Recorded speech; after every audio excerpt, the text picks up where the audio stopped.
¿Quién creó a Dios? Ponte cómodo y cómoda, pon mucha atención, pues, te revelaremos la duda que todos tienen de la proveniencia de Dios y su origen.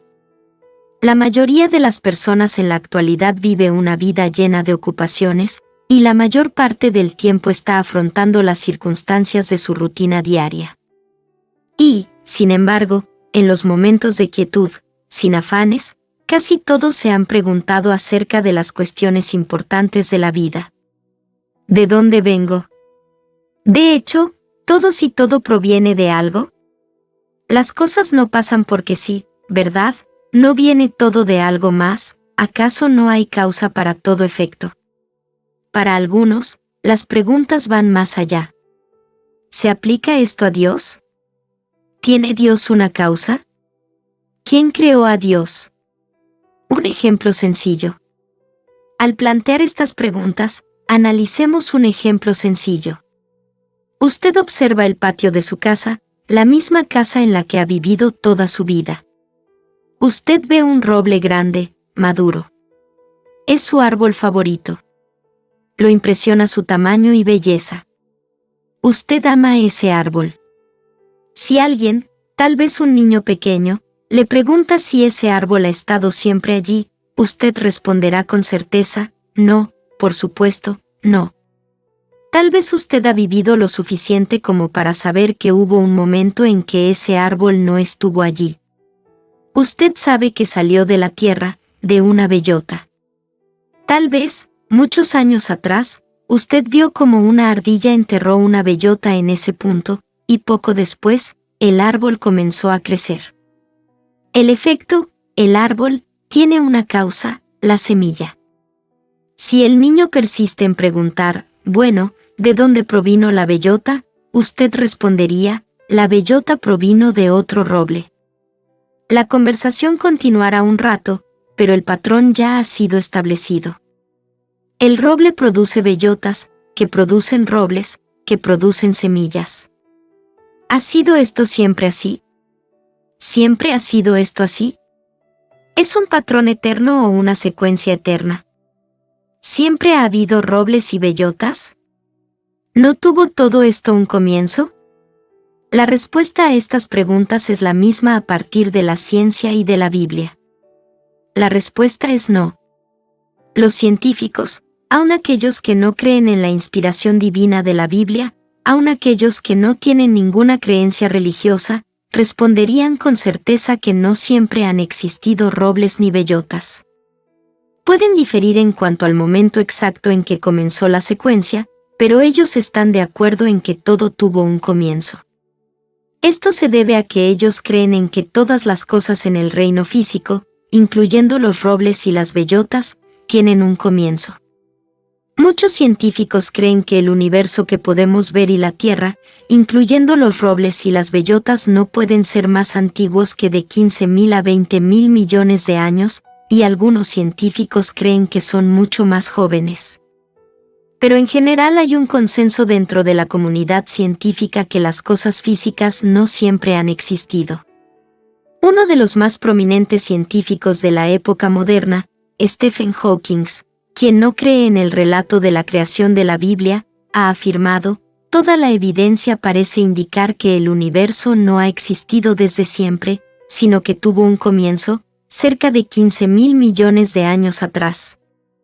Este es probablemente el descubrimiento más importante de la cosmología moderna. Sin embargo, ahora se da por sentado. La Biblia nos da la misma respuesta en cuanto a la pregunta acerca de si el universo, incluyendo los robles y las bellotas, es eterno.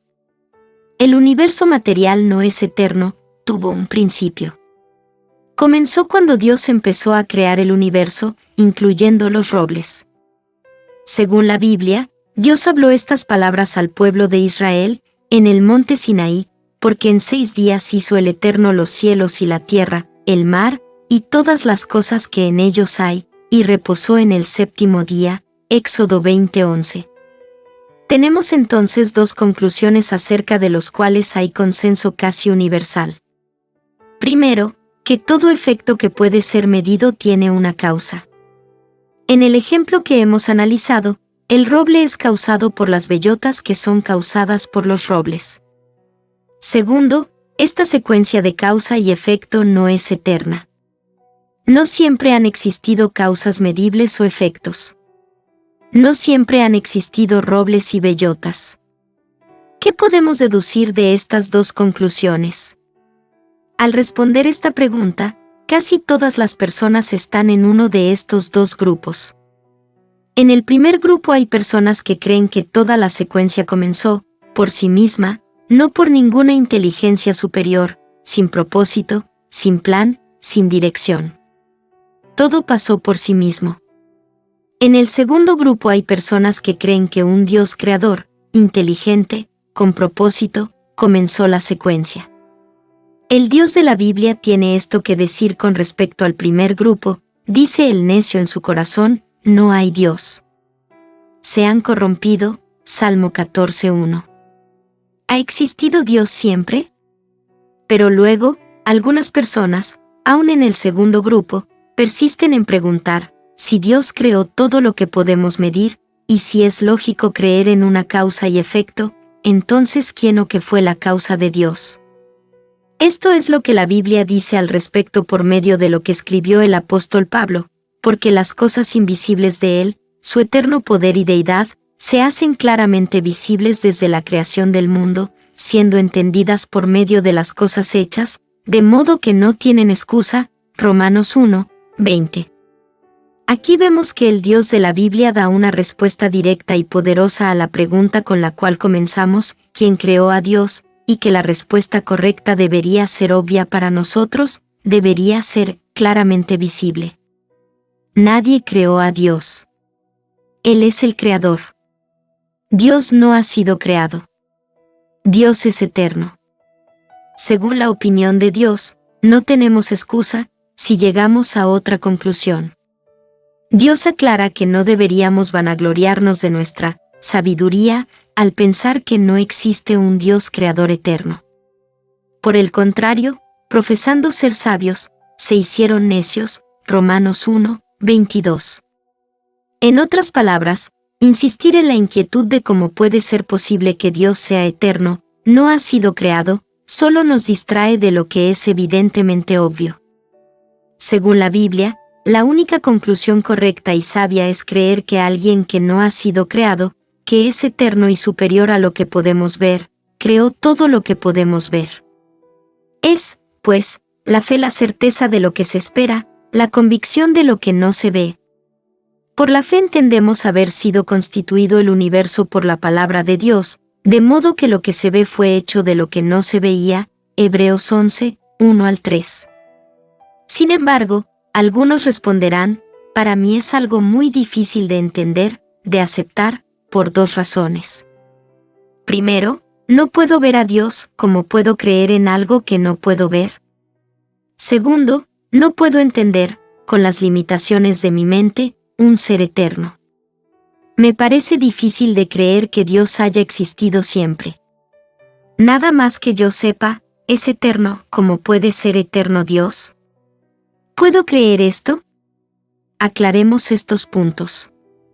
Primero, la mayoría de personas, ya sea que lo piensen de una forma consciente o no, creen en muchas cosas que no pueden ver con sus ojos.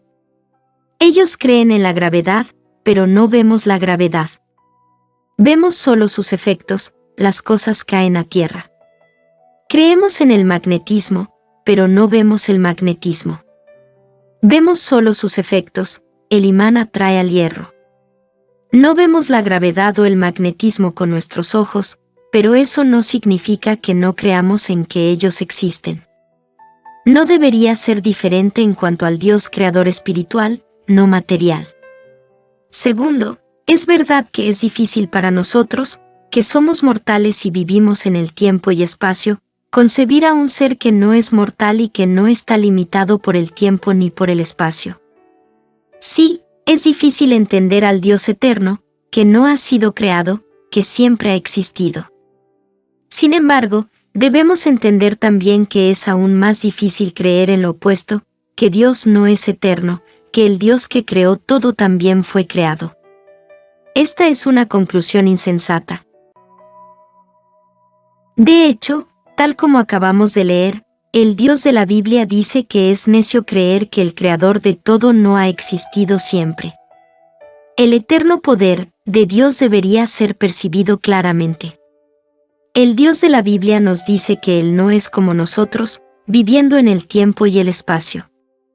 En lugar de ello, porque así dijo el alto y sublime, el que habita la eternidad, y cuyo nombre es el Santo, yo habito en la altura y la santidad, y con el quebrantado y humilde de espíritu, para hacer vivir el espíritu de los humildes, y para vivificar el corazón de los quebrantados. Isaías 57 versículo 15.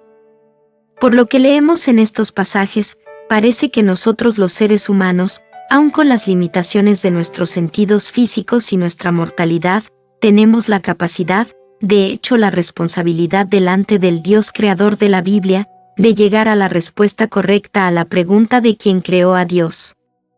Como vimos en el libro de Romanos, no tenemos excusa para no ver claramente la conclusión de que el Dios creador existe y que Él es eterno. Más aún, en la Biblia se revela que la facilidad con la que lleguemos a la respuesta correcta puede ser determinada, al menos en cierto grado, por el estado de nuestra mente, por nuestra actitud, por la forma en que analicemos el tema, con orgullo, obstinación o con humildad. Si tenemos un espíritu humilde, podemos percibir mejor y llegar a la conclusión correcta en cuanto al alto y sublime, el que habita la eternidad. Si tenemos un espíritu orgulloso, que no quiere admitir que existe un ser superior al cual le debemos nuestra vida y servicio, tristemente seremos guiados a una conclusión necia, ya sea que Dios no existe o que Dios de alguna forma está limitado él mismo y que debe ser explicado por otra causa. Usted puede decidir y aprender más. Tenemos entonces, en un sentido real, el poder de escoger si llegamos a la respuesta correcta, la respuesta sabia. En el análisis final, en el juicio de Dios, todos estamos, sin excusa, si llegamos a la conclusión falsa y necia. ¿Quién creó a Dios? La respuesta es que Dios no ha sido creado. Él es el creador eterno de todo lo que existe. Él revela, en la Biblia, mucho acerca de sí mismo, su plan y propósito para haber creado todo el universo y especialmente, la humanidad, incluyéndonos a usted y a mí. En estos tiempos difíciles, es necesario que aprendas más del Creador del universo, el Dios de los dioses, el ser divino que tiene el control de todas las cosas del cielo, de la tierra, y, debajo de ella.